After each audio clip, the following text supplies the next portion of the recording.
Hello, I'm Miss Lucy with the Children's Department, and I'm going to read some Halloween books with you today. TRex Trick or Treats by Lois Grambling. It was the darkest night of the year. It was the scariest night of the year. It was Halloween. TRex finished carving his jack-o'-lantern. It had long, sharp, pointy teeth, just like his. He stuck a candle in it and he put it in the window. Eee! Screamed some trick-or-treaters passing by. TRex was going trick-or-treating later that night with his friends, but he hadn't decided what to wear. He knew, though, that he wanted to wear something that would make him look scary. Maybe I could wear a white sheet and be a ghost, TRex said. That would make me look scary. But then he remembered his friend Dilopidus was going to wear a white sheet and be a ghost. Maybe I can wear something with bones painted on it and look like a skeleton, TRex said. That would make me look scary. But then he remembered his friend Stegosaurus was going to wear something with bones painted on it and be a skeleton. Maybe I can wear a pointy hat and be a witch, TRex said. That would make me look scary. But then he remembered his friend Iguanodon was going to wear a pointy hat and be a witch. TRex was beginning to worry. What would he wear tonight? And just then his doorbell rang. "Trick or treat!" shouted scary friends. That was his friend Dilopidus. "Trick or treat!" shouted a scary skeleton. That was his friend Stegosaurus. And "Trick or treat!" shouted a scary witch. That was his friend Iguanodon. TRex invited them in.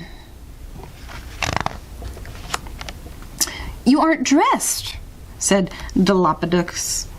"I haven't decided what to wear," said TRex. "Decide soon or all the treats will be gone," said Iguanodon. TRex didn't want that to happen. "Do you have any suggestions?" he asked. "Maybe you could wear a pair of giant wings and be a bat." "Oh, that's not scary enough," said TRex, frowning.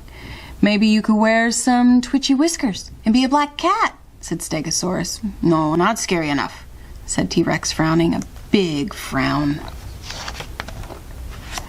"Maybe you could wear a carved-out pumpkin and carry a candle and be a jack-o'-lantern like the one in your window," said Iguanodon. "Eee!" screamed some of those passing by trick-or-treaters. "Not scary enough," said TRex, frowning a very big frown.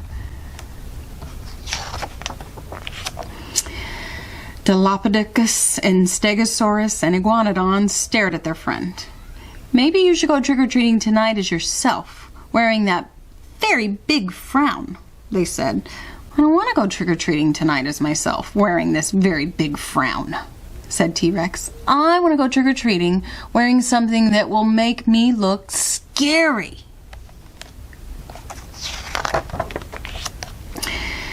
Diplodocus and Stegosaurus and Iguanodon stared at their friend again, wearing that very big frown. "You do look scary," they said. TRex looked in the mirror. "Eee!" he screamed. "I do! Eee!" he screamed again. "Oh, I even scare myself." "And with you wearing that very big frown, looking so very scary," said Stegosaurus. "What do you think we'll get when we ring doorbells tonight?" said Iguanodon. "Lots of treats," said TRex. Later that dark Halloween night, as soon as their trick-or-treat bags filled up, and they filled up fast, TRex stopped frowning, and he started smiling. "Eee!" screamed some of the late trick-or-treaters, staring at the Tyrannosaurus Rex's long, sharp, pointy teeth. "Eee!" they screamed again as they hurried off into the darkness. Diplodocus and Stegosaurus and Iguanodon stared at their friend. "Maybe next Halloween, instead of wearing big scary frown," Stegosaurus said, "you could wear that very big smile," said Iguanodon. Now that would be really scary, said the three friends all at once. TRex said he'd think about it. Happy Halloween, everybody! The end. Zip Zoom on a Broom by Teri Sloat. Zip Zoom on a broom. 1 goes zip, 2 goes zoom, 3 witches glide from room to room. 4 soar high, 5 dive low, 6 haunt the basement down below. 7 chant, 8 incant, 9 wicked witches rave and rant.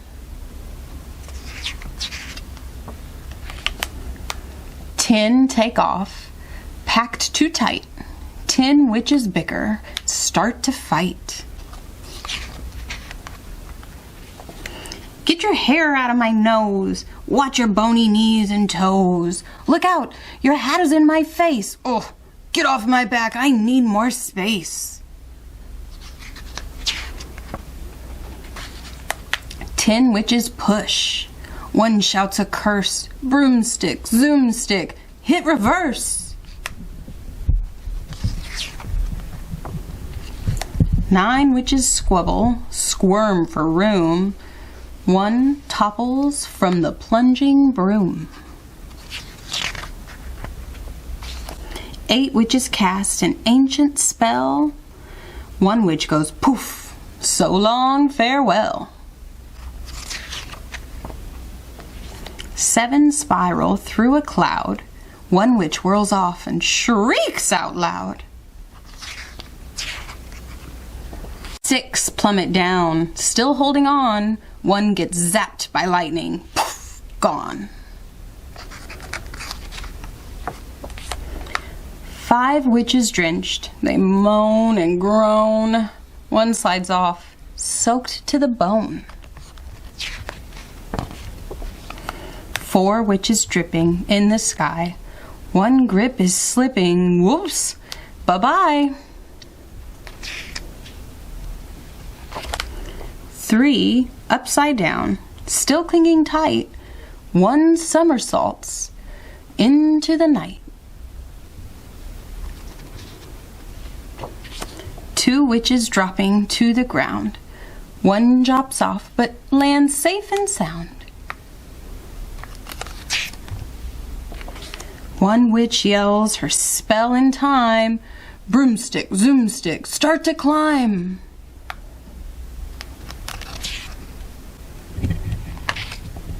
1 witch goes zip, 1 witch goes zoom, 1 witch glides across the moon.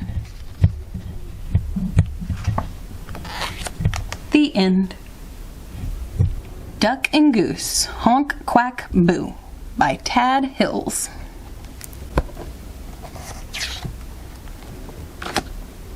Honk, quack, boo. Duck and Goose sat watching as day slowly became evening. So, Goose, what are you going to be tomorrow? Duck asked. Goose hesitated. Be? Tomorrow? Well, I think I'll be myself, Duck. It's very important to always be yourself. Very true, Goose, except for tomorrow. Tomorrow is Halloween. It's the one day not to be yourself. Suddenly, out of nowhere, Thistle appeared. Did someone say Halloween? I love Halloween. I'm not telling anyone what my costume is. It's a secret, she quacked, as she sped off into the shadows. And she called, see you tomorrow, and beware of the swamp monster. Goose gulped. Swamp monster? Why would she say that? Beware of the swamp monster? Well, maybe the swamp monster comes out on Halloween, Duck quacked. Duck, I'm not a fan of monsters. Well, I don't like monsters either, Goose, but I do like trick-or-treating. Later that night, Goose tried not to think about the swamp monster, but a shiver ran down his spine as he watched clouds creep across the moon like ghosts. His beak quaked as he listened to the groaning wind rattle the branches. Duck closed his eyes, and he thought of a bag full of treats. The next day was Halloween. Duck got ready to go trick-or-treating, and so did Goose. Meanwhile, Thistle was getting ready too. While Goose waited for Duck, he spotted a scary ghost coming toward him. "Hello, Goose," the ghost called. "Are you ready to go trick-or-treating?" "Who are you?" honked Goose. "Well, it's me, Duck." "Well, you look more like a ghost to me," Goose honked. "How do I know you're not a ghost?" "Well, I'm not really a ghost," Duck quacked. "Look at my feet." Goose had to admit that nobody had feet quite like Duck. Yep, I'd recognize those feet anywhere," he honked. "Well, let's go," Duck quacked. "Do you think we'll see a swamp monster tonight?" Goose asked nervously. "Well, I hope not," Duck quacked, "but I hope we see lots of treats." When they reached the edge of the forest, trick-or-treating had already begun, and Goose cited with relief no monsters in sight. "Hello down there. I see a spooky ghost and a brave superhero." "Actually, these are just costumes. We are Duck and Goose," honked Goose. "Trick or treat," quacked Duck. "Excuse me," said a friendly daisy. "Did you say that you are Duck and Goose?" "Well, I just met a swamp monster who's been looking for you." Goose froze. "A swamp monster?" he asked. "Duck, why would a swamp monster be looking for us?" "Oh, I don't know, Goose. I don't want to know." "Oh, there's a swamp monster now," said the friendly daisy, "and it's heading this way."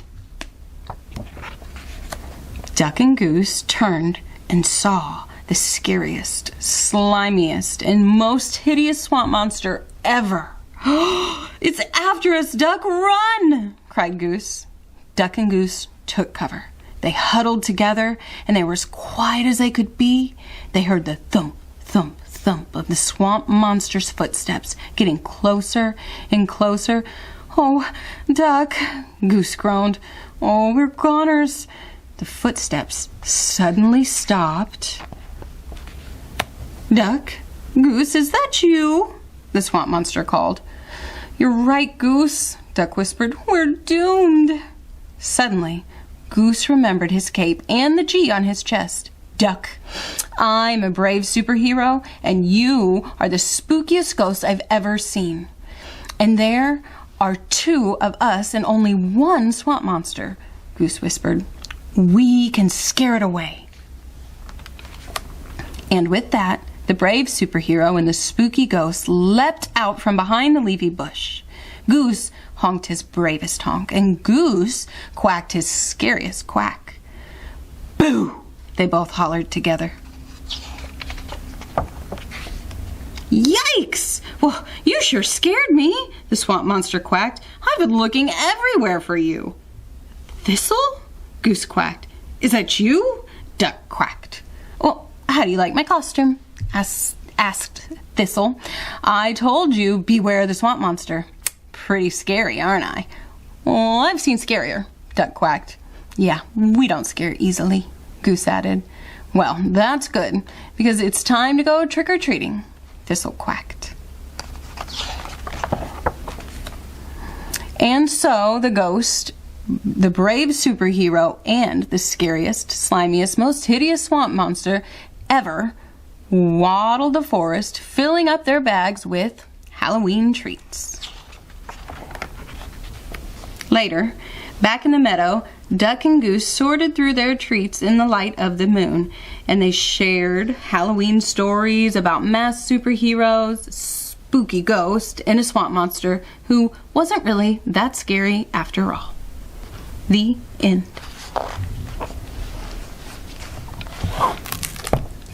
Trick or treat! We're going to be doing some new and exciting things here at Willard. when you come to see us, instead of giving out candy, we're going to give out pre-wrapped, clean books. So you get to pick it out by the cover. And if I had to guess, this says grade preschool, and I think this might be about friendship. But you won't know until you unwrap the package. Trick or treat. Hello, this is Rhonda Moore at Willard Library. We are going to have a contest called October Halloween Bingo. And it's like regular bingo, but there's things that you have to do, and when you get a complete line, then you get a prize. So here, I'll just read some of these off here. It's read in the library, read with a flashlight, visit different departments of the library. There's also one that says watch Willard Reads videos. So as soon as you get a whole line of these and you can use the free space, then you get a prize from Willard Library. Thanks. Bye.